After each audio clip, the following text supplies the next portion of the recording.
Magkano yung allowance if you can share it? Nagpaplastikan ba kayo ni Kurt Escala siya ni YG Buhay? Hindi. Talagang... May tampuhan. Magaling siya sumot nung... We are here with one of the big three ng batch 2018 ng PhilSka EMT, yes. Juan Miguel Pugal. Hello! Hello, welcome to my channel at last, no? Napagbigyan mo na ako, just ko. Sa Japan pa! This is our first out of the country na vlog. Ayan. And, Migs, please introduce yourself to our audience kung ano yung ginagawa mo sa buhay. So, ako si Juan Miguel Pugal, 27 years old. So, graduate din ako ng Philippine State College of Aeronautics, PhilSka. PhilSka, Villamor. Beloved PhilSka natin. So, ang kinuha ko ring course is Bachelor of Science in Aircraft Maintenance Technology. So, ngayon, ako ay isang helicopter mechanic or rotary wing mechanic. Yes. So, wow! Di ba? Ang bilis, 2018, no? 2025 na. 2014, magkakasama na tayo. Oo, 2014. Well, guys, we go back ng PhilSka days is 2014. Yes. First year nila is third year kami. Yes, diba? So, ayun. We go back to those days. So, and then again, di ba ngayon rotary mechanic ka, di ba? So, walk us through about your experience or your journey from PhilSka to being a rotary wing mechanic and now in Japan. So, yun, sa PhilSka nun, ang kinuha kong course is bachelor's degree, but before nun, hindi ka makakakuha ng bachelor kung hindi ka muna mag-associate kasi may qualifying exam. So, hindi ko lang sure ngayon, boss, kung meron pang ganun. CPE yung tawag. Nakalimutan. So, yun, after kung makapasa career ng placement exam. Ayan. Qualifying exam, so, tinuloy ko yung bachelor's degree ko. Then, after kung ng graduation, ang una kong inasikaso is yung lisensya natin. Then, sa CAAP. Then, after kasabay nun, nag-a-apply na ako for OJT na mapapasukan. Yun. After college? After college. Yes. So, paano ka napunta sa... You're with Allied for 7 years, diba? Yes, so... Allied is PNB. Mas kilala ngayon na PNB Aviation. Which handles ng mga rotary wing aircraft nga. And dati may fixed wing aircraft, yes, diba? Meron din. So, paano ka napunta doon? Paano ka nag-apply? May share mo ba yung process? So, yun, talagang pasa-pasa lang sa GenAv noon, talagang yung resume talagang lumilipad kung saan lumilipad yung resume, kung sinong mag-accept sa atin. Yeah. And then, from pagpasa mo ng resume, hinire ka nila? Tumawag sila na for OJT, so sobrang saya natin noon nung time na yun. So, yun. Nung OJT talagang kasi yun na yung parang first step natin na papunta dun sa pangarap natin. So OJT to na may bayad or OJT lang yun for experience. Yes, for experience. And then after that, after nun sa Allied, OJT with allowance. Then after ng OJT with allowance, for probationary. Magkano yung allowance if you can share it? Per day? Yes, allowance lang siya. Pwede na kung per day, pwede na. Mas malaki pa. Start lang, yes. So, nasa medyo lasing na ako mga kapanalig. Ayan. So, and then, after mo lang, probationary, and then, confirmation and regularization. Yes, so, yun yung next step na nangyari sa akin. And then, after that, we were supposed to meet sa Singapore noong 2019 dahil may training ka doon, di ba? Yes, fortunately, nabigyan ako ng training sa Allied sa AS, which is Airbus, sa Airbus company. Then, after kong makuha yung airframe nung AS355, nakapag-training din po ako sa engine sa Safran. Oh, sa Safran. Yes. Shout out sa mga taga Safran. Yes. Shout out sa ex ko na nasa Safran. Ayan. So, after that, what made you decide to leave the company for after 7 years and move to Japan? Actually, napamahal na rin ako dun sa old company ko kasi talagang ang dami kong natutunan and naging masaya naman ako. But, you know, kasi sa buhay, parang minsan kailangan mo lang din talagang mag-seek pa ng mas Better, kung saan tayo mas greener. gaganda din sa comfort zone. Yun. Pero, yun sa Allied, sobrang naging fruitful and masaya yung journey ko dun. That's good, that's good. And from Allied, 7 years, nag-transition ka dito sa Japan, di ba? Yes, nag-apply ako din, natanggap. Luckily, natanggap po ako sa Japan. Japan, as Japayuke. Ay, no. As Escort helicopter ni Maria Osawa. As helicopter mechanic. Yes, Ng, ano ba to?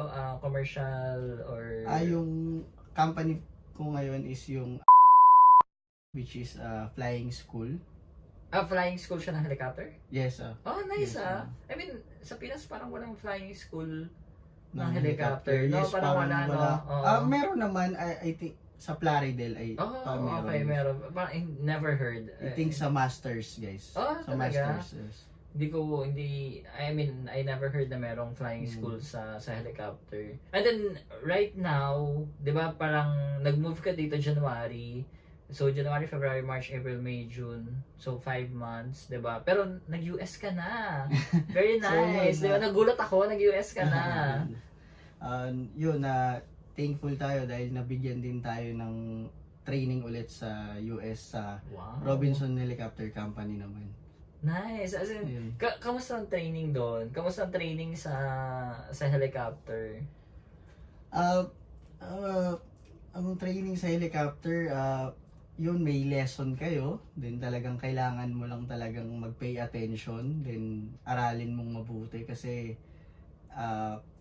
after ng lesson and discussion is practical talaga. Then after practical, may exam. So kailangan mong maipasa yung exam. So ano rin siya, parang schooling rin talaga Yes. siya, no? Parang it's like sa fixed wing rin kasi Yes. parang schooling rin yung atake, 'di ba? And good to know na I mean for 5 months nabigyan ka na ng opportunity. Yes. It shows na magaling Hindi, din naman hindi talaga. ako. No. So Ano lang ako. sabi mo hindi magaling si Kurt tsaka si average YG. mechanic. Sabi mo hindi magaling si Kurt. Hindi. Oh, hindi. Sabi mo huyo sila. Hindi. Best friend ko yun. Hindi dalawa. So, ayun, so from those experiences that you have na, of course, 7 years, more than 7 years ka na helicopter mechanic. So, you're considered one of the senior na rin naman, one of the seniors. So, ano yung may papayo mo sa mga, kay Kurt tsaka kay YG? Wala, mga best friend ko si yun eh. Talagang nung college days talagang sobrang magbe-best friend kami. Pero yun lang nung... Nagpa-plastikan ba kayo ni Ay, Kurt hindi. Escala tsaka ni Ay, YG hindi. Imbuhay? Hindi. Talagang May tampuhan. guys, kung gaano kagaling si Kurt tsaka si YG sa basketball, si Coach Kurt, Hindi naman magaling si YG. magaling yun. Walang shooting nung college. Magaling yun. Magaling yun. Magaling siya shumot nung... Ay! Pero I mean, hindi ka daw nagpakita sa kanila nung nasa Phils ka. Magpapakita ako sa kanila, pero Naunahan gusto ka. ko lang sanang i-surprise. Totoo ba yan? O etching lang? Totoo. Oo, talaga ba? Oo. Kasi iba yung sinasabi na nagtatampo sila actually. So yan mga taga-Phils ka, as I said, we go back on our college life pa. As in, 2014, di ba? 2014, ano na ngayon? 2025 na. So, more 11 years na kami magkakakilala. And honestly, we saw each other grow in this industry, in this field. So yeah, so shout out kay Sir Cart Escala and kay Sir Jose Marie Igbuhay. Ayan. Parang may beef. So ayun, pero sa mga future aviators and sa mga graduating aviators na baka gusto rin nilang i-explore ang helicopter. Feeling ko na-explore naman nila yon, pero as a professional. So, as a professional, talagang apply lang sa kung saan tayo pwede magpasa, then sa fixed wing man or rotary, then kung sino yung mag-accept sa atin, siguro chance na natin yun para mabigyan tayo ng break. Oh, so pasa lang ng pasa. Pasa lang ng pasa, then pag may nag-accept sa atin na laban talagang laban, so yun. Mahirap ba maging rotary wing mechanic? Yes, mahirap din siya kasi nung at first talagang nag-struggle din ako. Pero after, eventually, na-enjoy ko rin siya and sobrang daming matututunan. Oh, kasi nung college tayo, isang subject lang ang helicopter for the whole 4 years, di ba? Yes, true. Kaya diba? Parang ang isip ko rin talaga nun guys, fixed wing, talagang airlines, hindi ko masyadong naisip na yung about sa helicopter. Pero yun, nung nagpasa-pasa ako, hindi ko rin expected na mapupunta ako sa helicopter. Oh, that's nice. So ngayon nag-helicopter ka na ba sa Japan? Hindi naman, boss. Shout out kay Brendel. So ayun, pero going back to the serious conversation. So I'm really happy and you're the first aviator na na-interview ko with regards sa helicopter dahil halos lahat nga ng tropa is nasa fixed wing, di ba? Nasa fixed wing, nasa planning like me, di ba? So parang konti lang talaga. Yes, parang, konti lang. Parang ikaw nga lang kilala ko na helicopter mechanic, parang almost zero, pero at least konti lang, so it's very good to know na there's opportunity for, yes, meron, diba? meron. Yes. For rotary wing mechanic, yes. helicopter mechanic, diba? Lalo makaibang bansa, Japan is a good country, diba? Yes, totoo. Does it pay good ba? Does it pay good? Does it pay well? Does it maganda ba yung sahod? Sa'yo magandang sahod. Ayan, shout out sa kumpanya ko ngayon. Yes, so Cathay Pacific, shout out. So ayun, thank you for gracing our vlog. Thank you for continuing to inspire us kasi nga parang since college nakita ko kayo nung mag-grow and really proud of what you've become na who would have thought na magiging helicopter mechanic? Kasi hindi ko rin expected this. Oo, di ba parang lahat fixed wing kasi di ba? Parang Lufthansa, yes, A+, di ba? Philippine Airlines. Oo, parang doon lahat talaga puntahan. Tapos mapunta ka sa rotary wing, tapos ang daming na trainings, ang daming ng ratings and all fairness, di ba? Di ba ang ratings na rated PG, R16, gano'n. Pero yun, it's really good to hear someone from the rotary wing, the helicopter mechanics, kasi yun nga, hindi sila masyado napapag-usapan. Yes, and it's really nice to have you here. Sana maulit pa, winter naman sana. Yes, no? winter. So anyone you want to greet, to wash out, shout out? Gusto ko lang batiin si Kurt tsaka si YG sa Philska, of course. Mga best friend ko sa Plastic? Guys, kung natuloy din ako sa Philska, siguro isa rin ako sa coach nyo ngayon. Oo naman. ng AMT. Basketball. Yes, so, binabati ko rin sa mga mentor ko sa Allied o PNB, si Sir Billy, Sir Max, tsaka Sir Jake.